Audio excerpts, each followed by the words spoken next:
A very good morning, colleagues, ladies and gentlemen. Very warm welcome to Hanover. New strategy, new products, new business models. That could be the header, really, for today, for the press conference today. It's about the future of Volkswagen Commercial Vehicles and a big transformation, a big change ahead of us.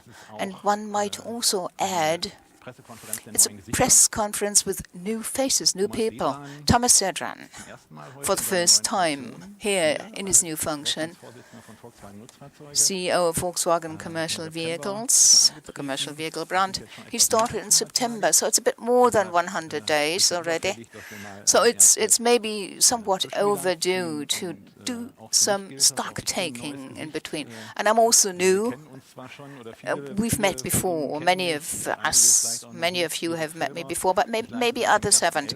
Eric Felber, since the 1st of November, I've been in charge of brand communication of Volkswagen Commercial Vehicles. I'm also new, at least in this place of function. So again, an official warm welcome.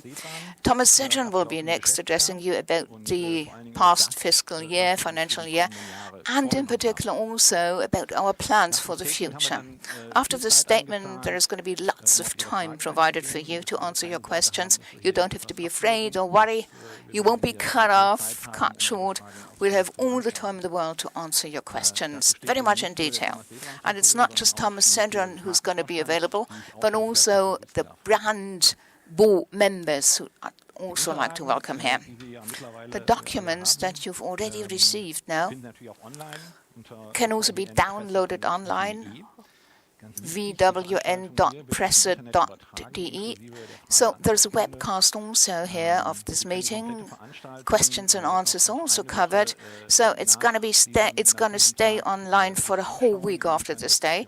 You can then watch it again or download everything if you want. Okay, so much by way of introduction. Thomas Sedran, the overview.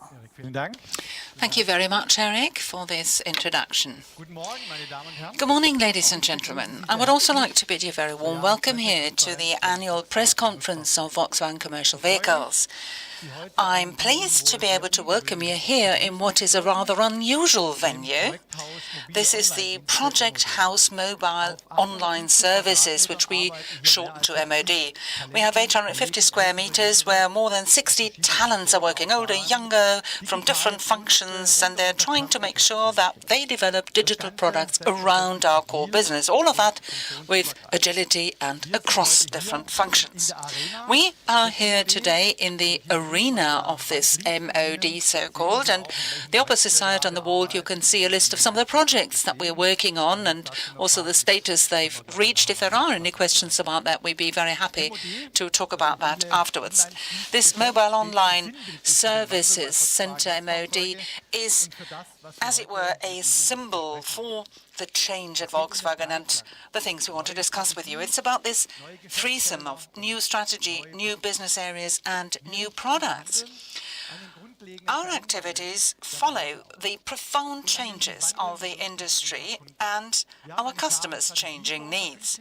We have a clear strategy for our future business. We want to shape change at the top of our industry, and we can do that because financially we're strong, as borne out by the excellent results achieved in the financial year 2018.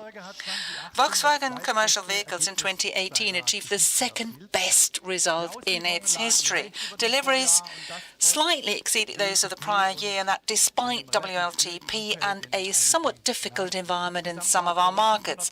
So altogether, about 500,000 vehicles were delivered to our customers. That again is slightly above the prior year. Europe and South America had a particularly strong position here. The region Middle East saw a significant decline. That's primarily due to the difficult market situation in Turkey, which was once the third strongest market. The good sales result is mirrored in our financial figures. At 11.9 billion euros, sales were approximately that of the prior year. Looking at the operative result, WLTP, negative exchange rate effects and development costs brought forward have proved to be a problem, particularly the costs brought forward for the development of the ID Buzz. But at the end, there was still a profit of 780 million euros. Operating profit was a very good 6.6%, which I think is very good also compared to our competitors' results. So altogether, the business here has been extremely successful. And that's the result of a strong team effort. For that, first of all, I would like to thank everybody who's worked at that. But it's a gratitude to our dealers as well, because they kept loyal to us even in difficult times. And last but not least, we'd also like to thank our customers who stuck with our brand, our products in 2018 as well. So that's the whole industry, are facing the biggest change in our history. E-mobility, digitization, autonomous driving, as well as this trend towards new mobility and transport systems. These are our subjects. And we expressly and clearly commit to the targets of the Paris Climate Summit to restrict global warming to below 2 degrees. Our job is to make sure that with our vehicles and our services, we can shape mobility in a way that makes it cleaner, safer, more efficient. As a manufacturer of light commercial vehicles, we've got a strong lever which will allow us to change the urban goods and services transport. Together with our customers, we are driving the change towards zero-emission mobility. There is no doubt about it. With a view to climate protection, we need a fast switch over to alternative drives, and e-mobility plays a central role in that, particularly for passenger cars, but also in inner-city delivery transport where the daily rides are low. Electric drives are, from an ecological as well as economic point of view, the best option. When we're talking about larger and heavier vehicles, though, particularly those that travel larger distances, there the assessment is a different one. We think that here, particularly synthetic diesel fuels from renewable energy sources might constitute a very sensible transition solution, as will hybrid drives. And that is something which we are going to offer, for example, for the future T7. In the long run, we also continue to pursue the idea of the fuel cell, because particularly for large and heavy vehicles, that is an efficient, eco-friendly and also economically very sensible technology. As far as I'm concerned, it's a good thing that we now, I might almost say finally, have a discussion in Germany, which is an intense debate as to how mobility change can be effected in a way that helps the climate and is socially acceptable. And here, attractive and affordable products will be a significant factor, and that is then very much our job as the manufacturer of excellent light commercial vehicles. It's equally important, though, to make sure we have a reliable infrastructure which will provide sufficient charging options in the cities and along the motorways. And we need to have a framework, a legal and tax framework, which promotes e-mobility effectively and on a broad basis. But above all, from my angle, it's the transport and energy turnaround that we need to see as an integrated effort. As long as electric vehicles use coal-based electricity, we haven't won anything for the climate. On the contrary, no industry, no company can do all of that on its own. That's why I'm absolutely convinced we need a joint efforts on part of both politics and society to make genuine progress. The answer to all these challenges is our strategy, GRIP 2025 Plus. For Volkswagen Commercial Vehicles, we have a clear plan.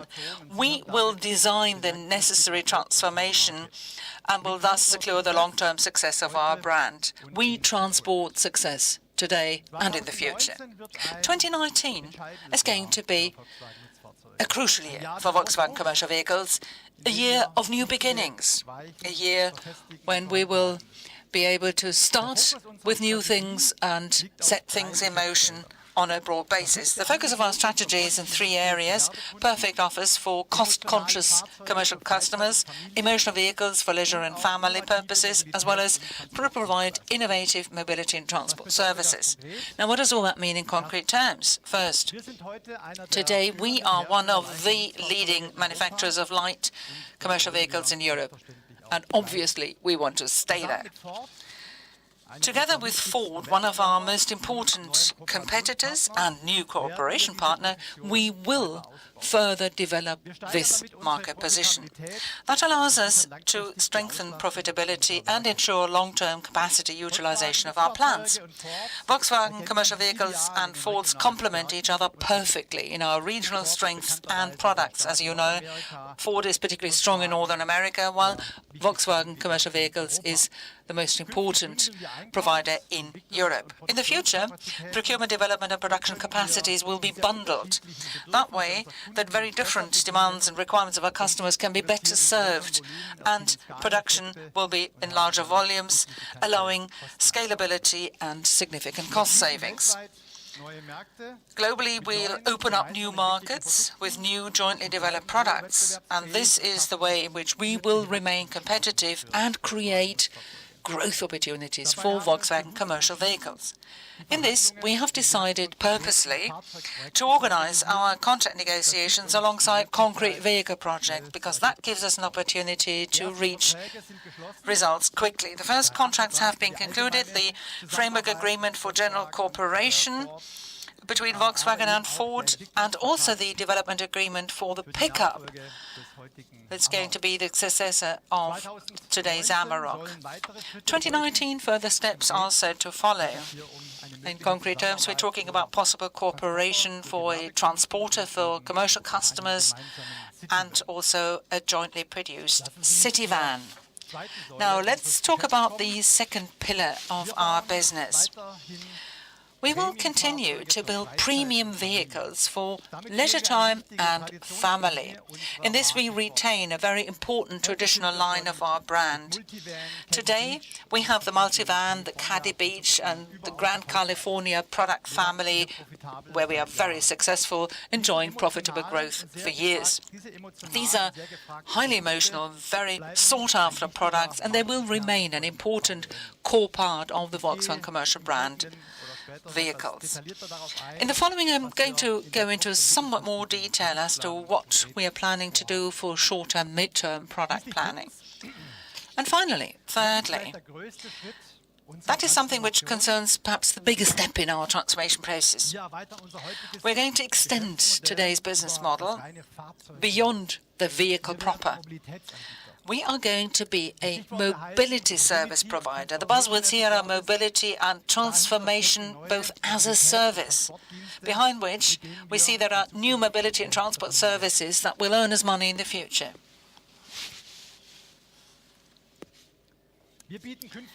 In the future, we're going to offer services alongside the complete value chain, from the connected car via mobile online services down to a completely operative autonomous vehicle, for example, as a Robo cab. And to do so, in Volkswagen Commercial Vehicles, we will bundle group-wide development for autonomous driving. The new development board member is Alexander Hitzinger, and he's taken on that job on behalf of all of Volkswagen Group. In addition to this, we are enjoying positive discussions about a share in Argo, which is the Ford subsidiary dedicated to autonomous driving. We also consider perhaps setting up a joint company with Ford, which would offer mobility as a service, quote-unquote, in the United States, in Europe, and other regions of the world. For many, autonomous driving is very much something far in the future, but you see, we're not just waiting, we're starting, we get going. Moja, which is the mobility service provider of Volkswagen, has become a reality even today. Here in Hanover, operations are already running successfully. We have altogether now 70,000 registered customers. Now, or on 15 April, MOIA will also start in Hamburg. And here, specially developed shuttle buses produced in Osnabrück will be used on the basis of the Crafter. They are fully electric and extremely comfortable. For those who are here sort of physically, you have a chance to actually try that out, sit in one of these vehicles. And for those who are in Hamburg now, I can only advise you, try that. It's an excellent experience. In the future, Volkswagen Commercial Vehicles will be responsible for all mobility as a service and transport as a service activities in the group. To that end, we will use the know-how of our MOIA colleagues, but MOIA will remain an independent company. I said it already. In future as well, we are going to continue to focus not just on the future topics, but it's also the emotional vehicles, which are the DNA, the core of Volkswagen Commercial Vehicles, and they're going to continue to account for the lion's share of our sales. Now, success features of the brand. Here we got the flexible expansion of the offer whenever customer demands or requirements change. In the years to come, we're going to continue to offer a broad spectrum of vehicles for most diverse and varied requirements. We got the Amarok successor that I mentioned before, the new Caddy and the Crafter, always adapted and adjusted to the requirements and wishes of our customers, and technologically always state-of-the-art. Our cargo e-bike will complement our offer for the last mile very soon. With this cargo e-bike, we have really gotten a lot of attention at trade shows and events, and now the team is preparing for the launch in fall. Ladies and gentlemen, the very core of the brand Volkswagen Commercial Vehicles still has always been the T-Series. Therefore, some ideas concerning the future of this icon, our icon. Now, there is a challenge, and that is that there are vastly different requirements when it comes to transporters, globally speaking. Climate protection and electrification are decisive, not just in Europe, also elsewhere. At the same time, commercial customers have completely different requirements and wishes from retail or private customers concerning cars, drive systems, trim lines, comfort and convenience. Therefore, in the mid-term, the T-Series will actually be structured into 3 lines. First of all, the T6.1, the economical one, I'd like to call it. The latest version of our icon, which was just presented a couple of weeks ago in Geneva, or several weeks. It's really a reliable jack of all trades, with all kinds of assistance and safety systems for the first time available in the transporter. Permanently online with new digital instruments and a new infotainment generation from the Volkswagen portfolio. At the same time, at very good economical prices, which are particularly important for our business and commercial customers that are driven by total cost of ownership. Starting in 2021, we're going to get the new T7, the progressive one. So the architecture of the completely redeveloped T7 does make it possible to offer, on the one hand, modern, efficient spark ignition and diesel engines, but it can also be electrified, plug-in hybrids. That's the buzzword. The T7 will be attractive for private customers who really want the latest state-of-the-art drive technology, covering long distances in an economical and sustainable way, but also driving in cities with no emissions, if possible. The T7 is the ultimate multivan. It's really the van for everybody who does focus in particular on transporting the family and spending their leisure time with a car. And then, starting in 2022, the ID Buzz and the ID Buzz Cargo, probably the most important product of the years to come. The ID Buzz is a fully electric, no-emission version of the legendary T-Series, the lovingly called Bully, the German term for the electric era, the most visible sign of the consistent approach of Volkswagen Commercial Vehicles towards sustainable and no-emission mobility. Our objective? Starting in 2025, about 80% of our cars will be electrified. The ID Buzz can transport either people or goods, depending on the version, in combination with the highly digital top modern technology. It's going to be the basis for autonomous driving.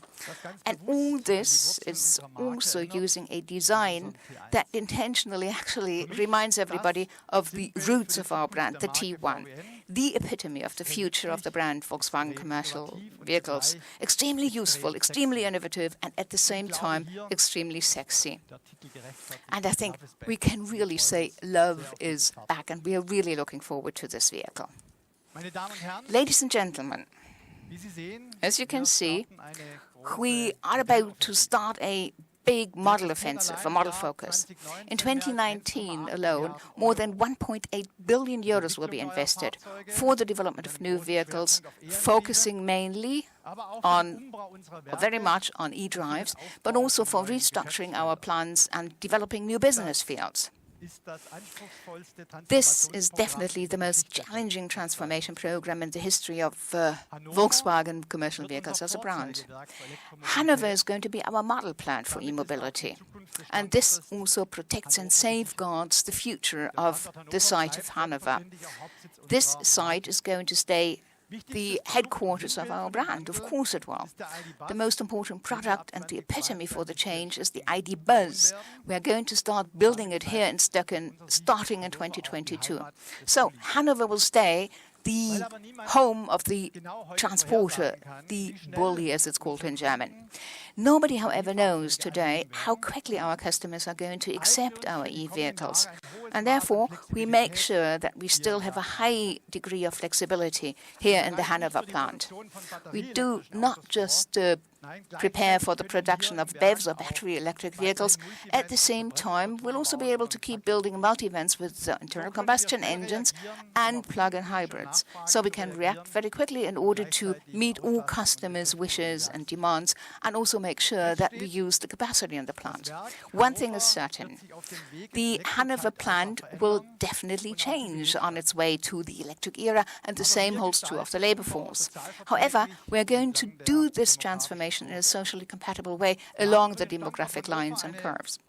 So we have a probably unique agreement for Hanover between management and the labor representatives. There are no compulsory redundancies until the end of 2028. So we protect employment here in Hanover in the long run. And something else is very important. We make sure that our employees, our labor force is fit for future tasks. Ladies and gentlemen, let me conclude. We have a specific plan for the future of Volkswagen Commercial Vehicles. We've paved the way correctly. We are ready to go.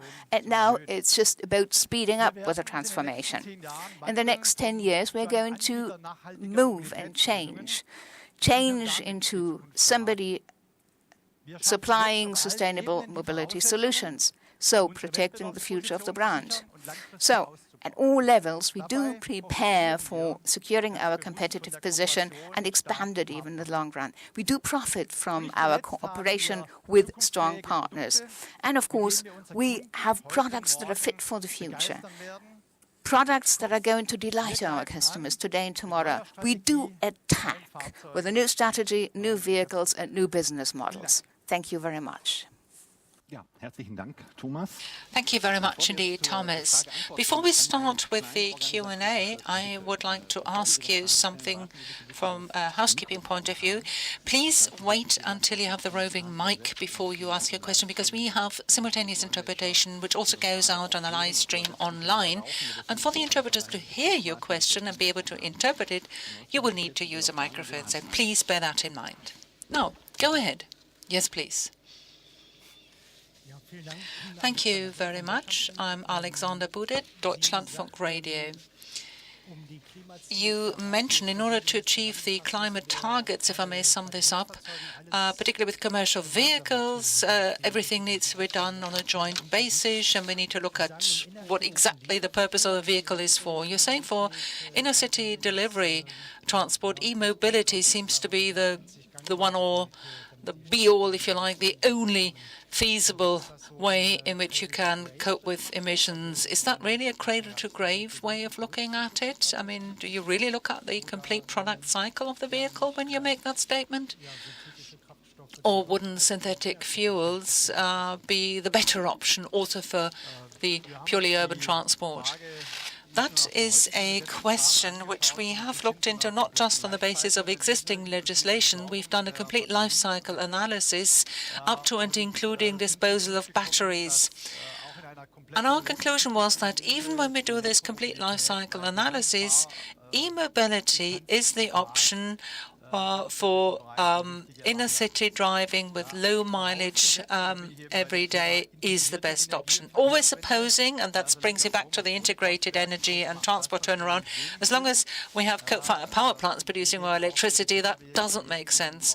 And we're working together with our passenger vehicle colleagues to make sure that our vehicles actually are produced using green electricity, and we hope that we'll find more people to join us along this road. E-mobility is something which, not just for passenger cars, also for commercial vehicles, is going to be a very important component for the drives of the future. To go back to the synthetic fuel issue, there is a reason to have synthetic fuels. In our life cycle analysis, we've seen them as being a good option for long daily driving. If you have fast transport between Hamburg and Munich, if you have a BEV, battery electric vehicles, 870 or so kilometers every day, twice at least, that doesn't make sense. For that sort of option, synthetic diesel fuel seems, from our point of view, to be the best, also most ecological option. And the colleague in the front, please. Thank you. I'm Andreas Bosk, Economic Service Lower Saxony. I'd like to address the mobile online services. We're in this project house. You've said there are projects displayed on the wall. We haven't looked at that. You also said there are 60 people working here, and you defined one of 3 business areas that is pursued here. So can you tell us about the direction that you're going? What are the first ideas which have come out of it? Perhaps you can also tell us whether that is going to be a business area which will be keeping abreast of vehicle production and sales terms. Very interesting question. Today, in this so-called MOD building, we already have one concrete project which is on the market, connected fleet services. Vehicle data are made available to the fleet operator for the purpose of analysis, fleet optimization, route optimization. And we now have a product where third-party brands are integrated as well, because when we're talking about the larger field operators, sadly, they have not just Volkswagen products that are used, but also vehicles for other competitors. So we've developed that in the team here as well. And as is common these days, there is a release 1.0, 1.2, and whatever. So we have a team here that's permanently working to improve the product. Do we get money for that? Some. Let's put it this way, to make sure that such services get more sales than the vehicle business, well, that would take quite some time, I'm sure. But we assume that mobility and transportation as a service. So if we don't just lease or sell vehicles, if we're saying, let's say, somebody like Moya or other like US operators, they would be made available, say, 200 cars, and then we would calculate Robo caps, for example. We calculate what we get on the basis of 60 cents per driven mile. That would be our ideal. So then miles or kilometers driven, if you multiply that, then the sales could be quite considerable.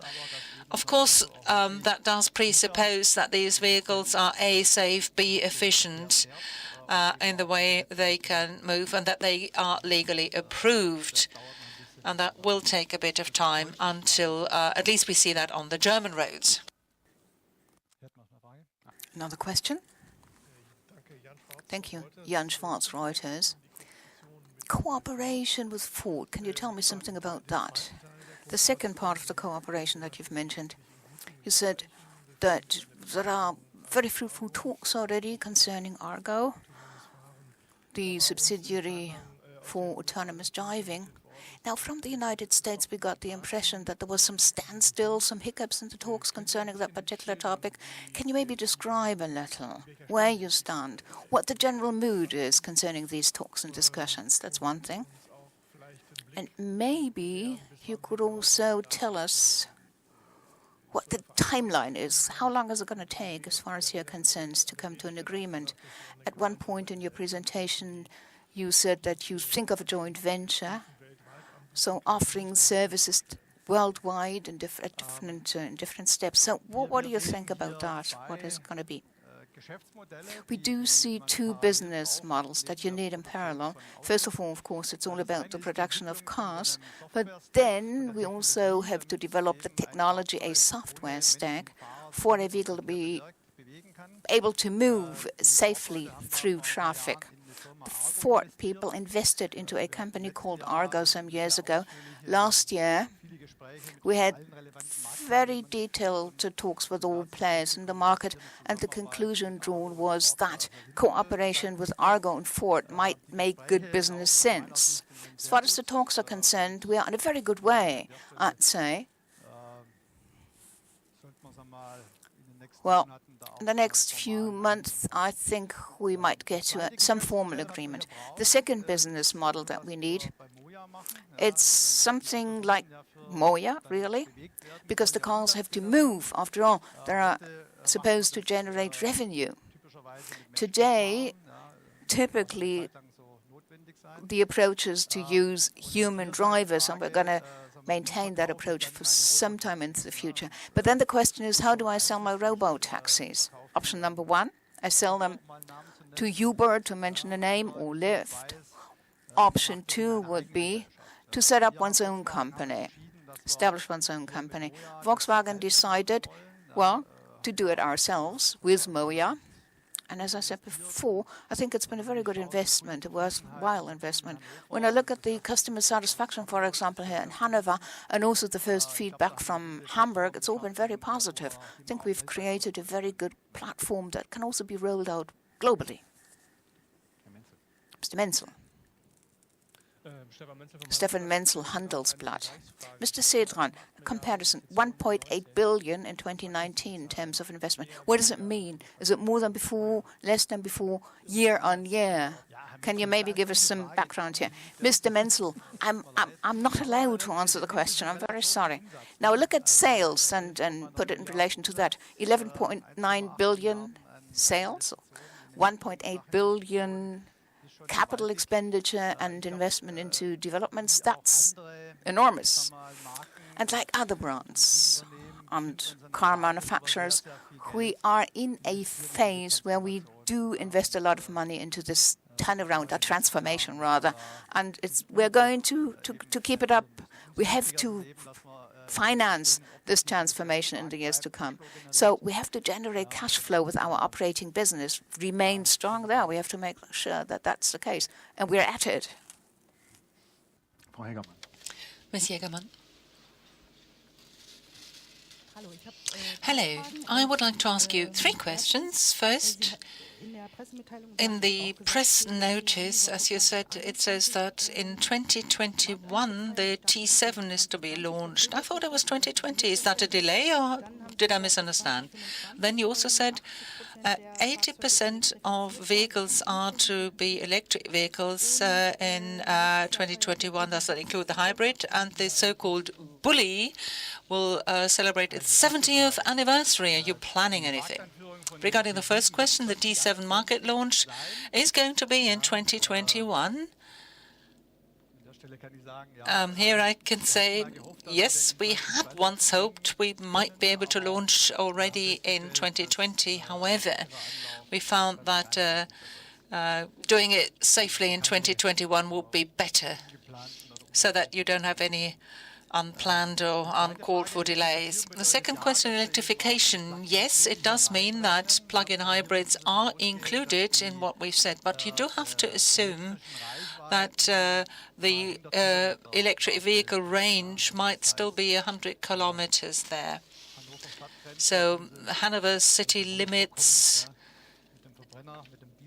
if you have the combustion engine, a diesel engine, that's fine. But within the city, you could do it in zero-emission vehicles.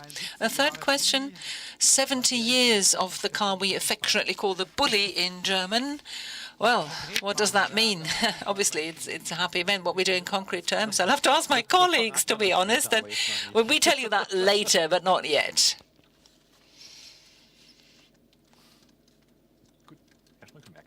Mr. Schmückenberg? Thomas Strunkenberg, DPA. You talked about the fuel cell as one possible drive option. Mr. Dies has vehemently opposed this technology not that long ago. Why do you have that differently, commercial vehicles and passenger cars? I have customers who will need cars with a payload of 2 or 3 tons. And then you need 50, 60 kilowatt hours per 100 kilometers. You can't put that much battery into a car to do that in a sensible way. As a result, for the really heavy vehicles, I mean, all our vehicles tend to be on the large side and pretty large front areas. So we want to make sure that we, the cars that we have are made for use. They never are or will be racing cars. So for about 30% of our vehicles, the areas of application, the volume, we will need alternative drives. Is the fuel cell a technology we will need in 2021? Well, I don't really think so. The point is that we industrialize fuel cell development in such a way that individual material costs will be at an affordable and economically sensible level. That also requires major investments in infrastructure. Another factor to be considered when talking about the fuel cell, energy losses in hydrogen production are huge.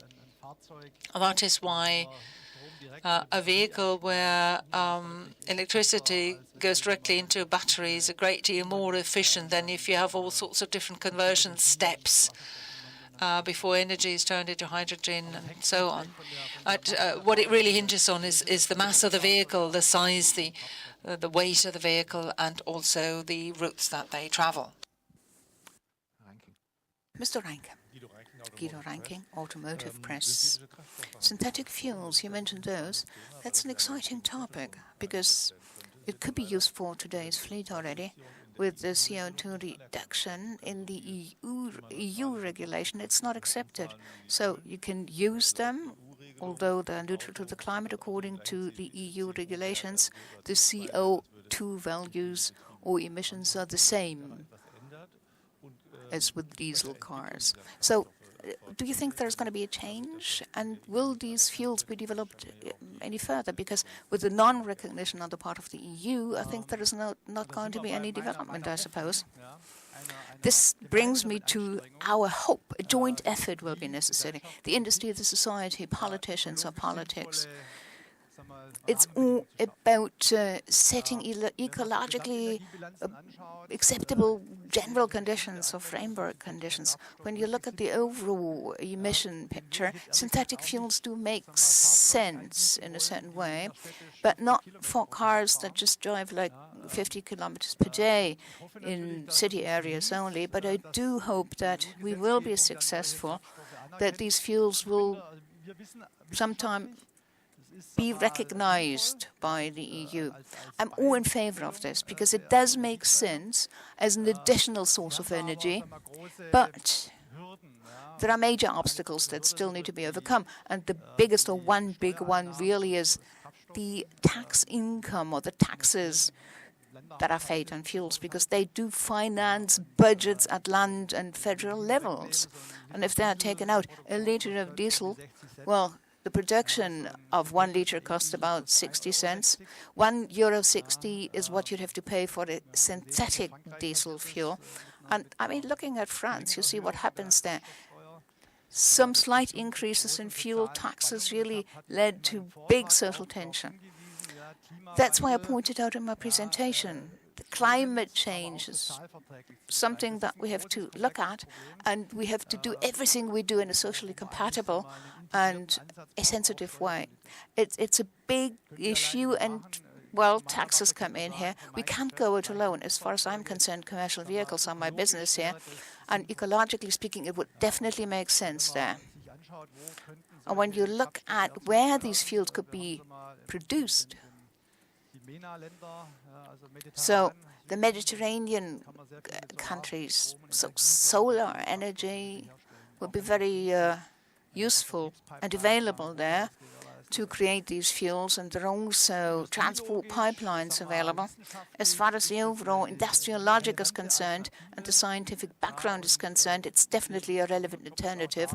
And I think it's also our job to keep discussing it with the politicians in Germany and other countries in Brussels, trying to actually make sure or use our influence that with the review in 2023 or 25, this is also covered. Same direction, really, synthetic fuels. Hydrogen. Hydrogen is also important here. We keep hearing this from people. When you look at projects, Audi e-gas, for example, being one of them. Green hydrogen, people keep mentioning that as well. The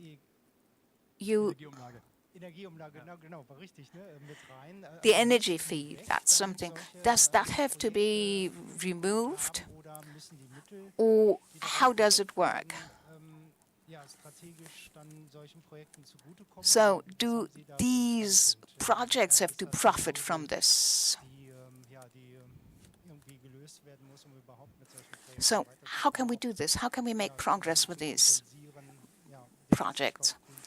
So compensate for other things, turning hydrogen into something green.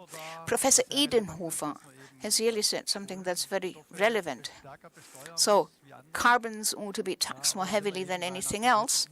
But I mean, that's really a complete restructuring of the fiscal or tax system that will be necessary. And this will be disruptive and difficult.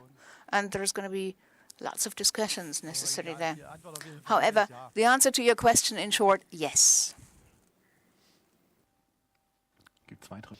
Are there any further questions?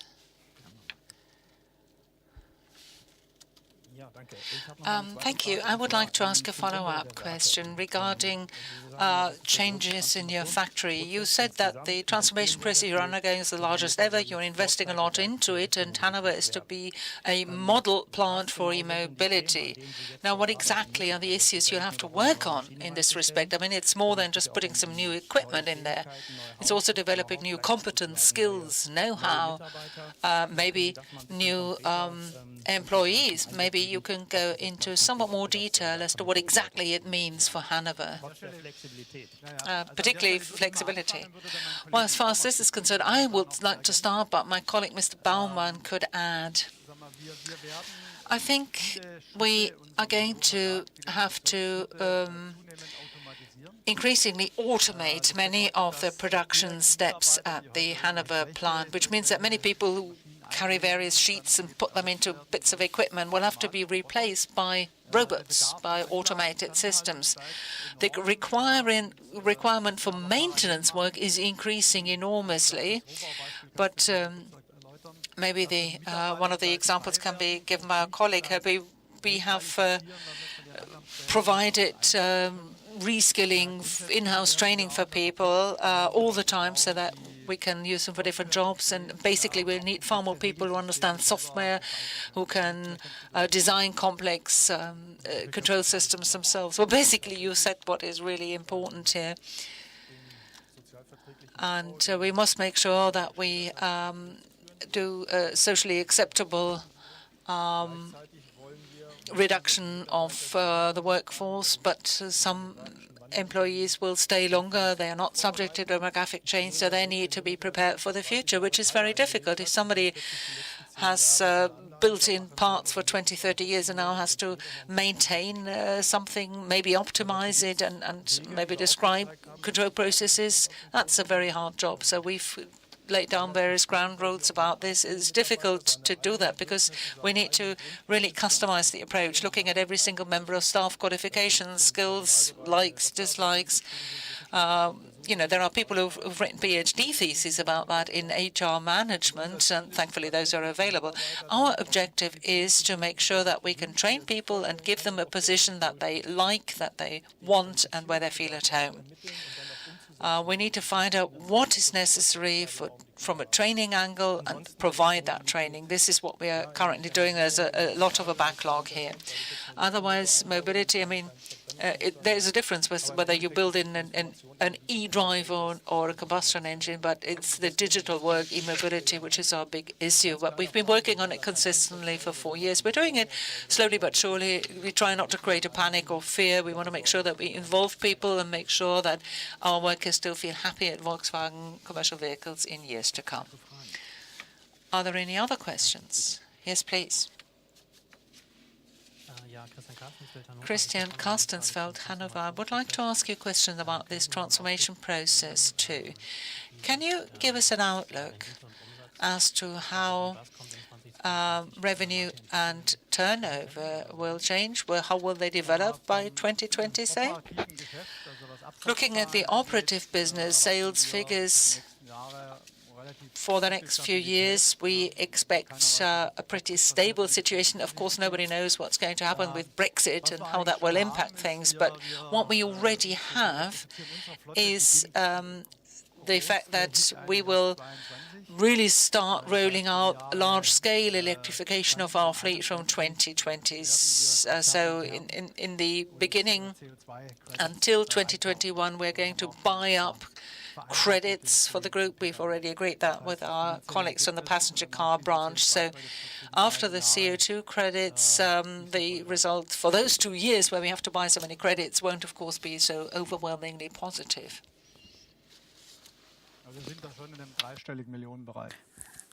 But we are talking millions, 3 digits worth of millions.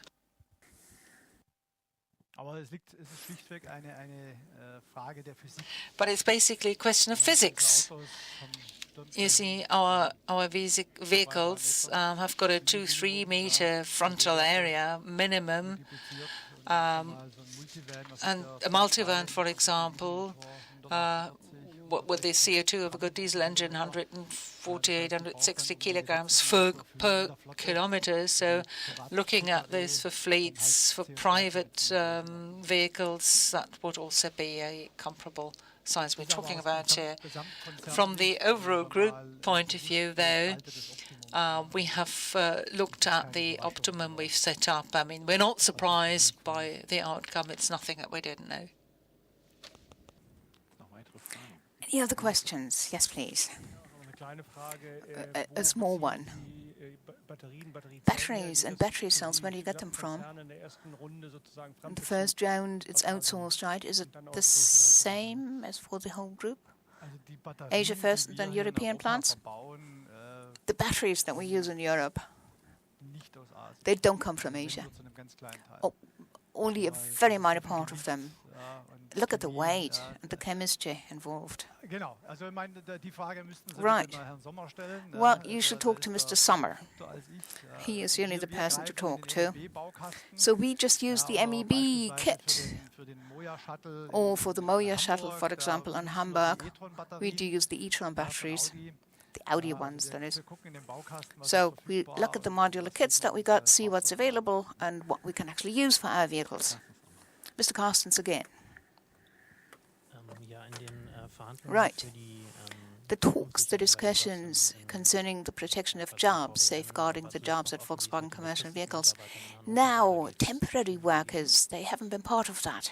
That was the last thing I heard. Is it changed? Has that changed? Well,